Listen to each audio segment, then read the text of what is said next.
adawwiitee irraa fayyadamuu ta'isa. Adawwiitee nama adawwii hama adawwii cabsuun jabaa adawwii gartee humna guddaa qabu. Qabeenya guddaa qabu yookaan aangoo guddaa ka qabu kana marra jatee gartee nama shukkumuu danda'u. Santu jira. Ati immoo isa san irraa fayyadamuu ta'isa akka ajaa'ibaatti qiimii guddoo irraa argatta. Jiruu ta'e jijjiirte isa faana. Allahu a'lam ka beeku rabbi. Ya. Share godhi taap godhi. Timira assalamu alaikum. Assalamu alaikum. Wa alaikum salam Timira kulle gammachu. Jirtu eebduun qaba. Taasi mana warabaa keessa dalagaa garuu eebduun makiinaa qabu of argaa saayibanti wajjin achi booda karaa Okay, fit ayyetti fuf. karaa deemnaa saayibati takka baay'ee jaaladha jaluma kana jirtiyyuu. Eegatiin booda isii wajji karaa deemnaa. Makiinaa adii Share godhi. qulqulluu kana oofa. Aya. Suuta nuun oofinaan jedhan. Hin sodaatinaa. Hin shakkina illee isiniin oofa isiniin garaa deema oofa. Iddoo bashannana deemaarra. Ayye. Achi booda deemnu ijoolleen dhiiraa takkiin karaa irratti argina. Ijoolleen sunillee ollaan irratti beeku. Isaniin booda fuunu bobeena dhiirarraa maal goone dhiira fuudheen deemnu jennaan mariin harka qabdee fuudhuu qabdaa naan jette. Saamni tiyyatu. Ayye. Achi jammarate duraan nama dhiirasittuyyuu haasa'uun barbaaddu akkamiin na dhaabda. Hadha si'ii miti nama haarawa taatee na dhuftadhe dhoorga. Ayye. Jiran tarruu fuunu malee etteenaan arree makiinaa tana dura naxama oofa gammada. Eegisaniin booda isiin mariin harka qabdee naan ani nama kana muluun oofeen danda'u. Mucaan dhiiraa ka dhufee sunaa oofu godhe. Mariyyuu fuudhee itti kenne. Eegisaniin booda ijaan fakkaatee oomili baannanee rifeensaa ka'u makiina illee hin jirtu namni sun illee hin jiru. Dhagee weensi mucaan sun nama beektu kan makiinaatti kan isa sun. Ijaan argaan beekaas kan tokko tokkima kanarratti. Ni jaalatte ati heerumtee garuu? Heerumnas taate. Akkami dubrummaa ni qabdaa? Wallahi ifitti amantanii jirti. Jirti. Mucaa sana jaalattaa mucaa mariitti kan isa san makiinaa oofii jettanii yeroo. Jechuun namni na jaaladhe namni haqiqatanii janaajjanaa namni an janaajjanu suniin nama argee miti. Nam beeka. Garuu gurbaa kanaas waan irraa sitti toluu jira waan irraa feetu qabda. Amala ta'ee maal ta'ee yookaan harakaata isaa akshiina isaa ta'e waan isarraa sii tolu si gammachiisu jira. Garuu kama namni kee agarsiisu obboleessi yaqaalii maal sitti beektaa? Waan ajaa'ibaati. Tasuuraa irraa tunsii? Waaw maasha Allah tabaaraka. Hayyee qondoodha intala addaati. Ta ajaa'ibaati. Dhagayi. Manaamni kee kan agarsiisu ati intala cimtuu ta'uudha. Intala jabduu ta'uudha. Intala ofitti amantummaa qabdu ta'uudha. Amrii ajaa'ibaa. Intala maal janiin afaan Ingiliffaatiin gaa. Sila afaan Ingiliffaatiin himanii tola. Intala koonfidaansii qabdu. Intala cimtuu ofitti amantummaa qabdu. Intala shuur waan hundaafuu gartee.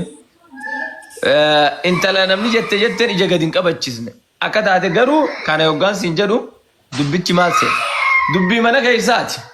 Ati imaama gaarii ta'u mana keessatti jaarsa keetiin anaas si oofaa jettaan ilma. Anaas shufeeraa geggeessaan kee ana jettaan. Inti imra'a zaatil qiyaada. Intala hoggantuudha. Mana keessatti illee alatti illee. Jaarsaas hoggansatti hin dhiiftu. Anaas si hogganaa malee anaas si beeka. Jaarsa lallaafaa yoo rabbi si hire malee jaarsa jajjabaa argannaa wal caccabsitan hin ta'u. Gama biraatiin ana sayyidatal beeyti jetta ammoo haa ta'u dubbiin maal seeta? Hattaa hirriba keessatti illee jimaa'ee illee anaas si godha. Dubbiin achillee jiru. Wal qunnamtii saalaallee anaas shufeera anaas si oofaa ni jirti jechuu barbaaden. Kanaaf akkaan an barbaaden na hojjedhu na godhi sunis ni jirti. Ammoo hangas akkatti ati cimtuudha garuu dhiirri si argate tokko maal ta'uu qaba ni beektaa dhiirri si fuudhu si jala akeeka ati keeysuun deemuu qaba. Haala saniin ammoo milkaa'uu dandeessa waliin because ati hoggansanii dandeessa sirritti yoo biyya galtellee oppiidiyoo yoo taatellee ati sirri faxarta sirritti hanga Adaanech Abeebee illee ni deemtaa jechuu barbaadeeti. Kanaaf cimtuudha. Allahu a'lam ka beeku rabbi. يعني صاحبة جتنا باية جالت يعني أنا في زيو يعني أنا في جدو إن شاء الله مو ميري يعني شيء Wanni tokko hin jiru. باية جالت وانت Sittin gamtuun sin je isii miti tafeete ta'e isii waliitu sin dandeessoti. Dhiirrinuu sin danda'u isiin si dandeessi. هي دي قالت ما ما نحكي كان Galatoomni. بقولون دن فا نطلع يبدو إسين نايت تنلي ناتا ناتا هيك إذا أرجع Waan siin jee kana qabadhu jaarsaati heerumtu laal. Siitu hoggantuudha mana keessa amrii ajaa'ibaati. Yoo ati hoggantuun taane maal jeenaan jee siitu hoggantu ati inumaa jaarsa kee dhiisi bulchaa ta'uu ni dandeessa biyya guutuu silaa osoo barattee gaa Allahu a'lam garuu ati nama hoggansaati ati cimtu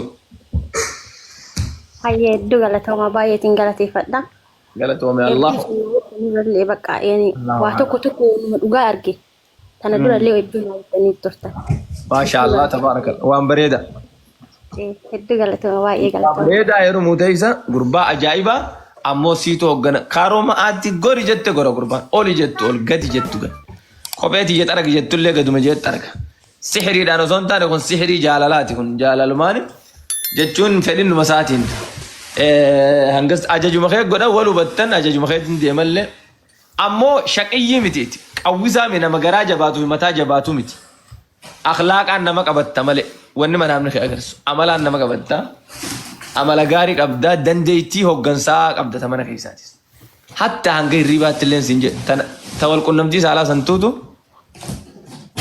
naggaggoreen akka malee na jala deemi jettaan kara hundattu tole jedhees jala deemnaan milkooytan Allahu a'lam ka beeku rabbi waan akkasitti ni jiran namoonni kana dhalaa qofaam dhiirtillee ni jirti mana keessatti mana garii dhalaa ajaja mana garii dhiiraa ajaja yoo dhalaan sun dhalaa jabduu taate waliin ni dabartii yoo dhalaan sun dhalaa faashila taate ni kufan waliin dhiirtillee abbaan manaa yoo faashila ta'e ni kufan waliin bultiin ni kufti gaafa jaarsi dadhabaa ta'e jaartiitu oofaa rakkoon hin jirtu jaartii deemaan mana ammoo jaartiin deemteef kasaaran jechuun miti sii galee milkiin milkuma dhalaan jajjabduu jira dhalaa dhiira siree dhalaan silaawaa dhiiran caaltu sammuu gartee dhalaan lama walis dhiira tokko jedhaniimi yaa nabiin keenya sallallahu alaihi wasallam akkas jee garuu kana jechuun dhalaan dadhabdu jechuu miti yaa beekaa waan akkas godhaniif qaban nabiin keenya sallallahu alaihi wasallam sii galee kabaja dhalaatiif satrii isiitiif maaliif akka yahudaa kanatti hudduu qullaa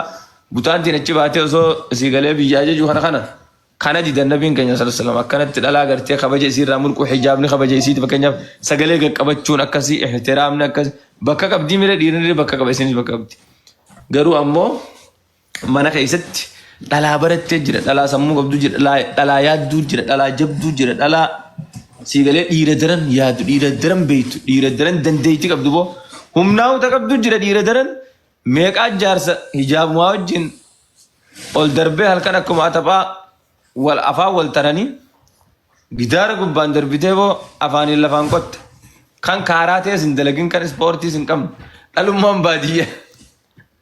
baadiyyaadhaa tun dhiiraan fuudhe moosa dhalumaan gurbaan jirutti gurbuma jabaa humna qaba takkuma gajjette kutaa jedhanii jira manni baadiyyaa tokko kutaa gubbaan darbite mana gadi isa buusa.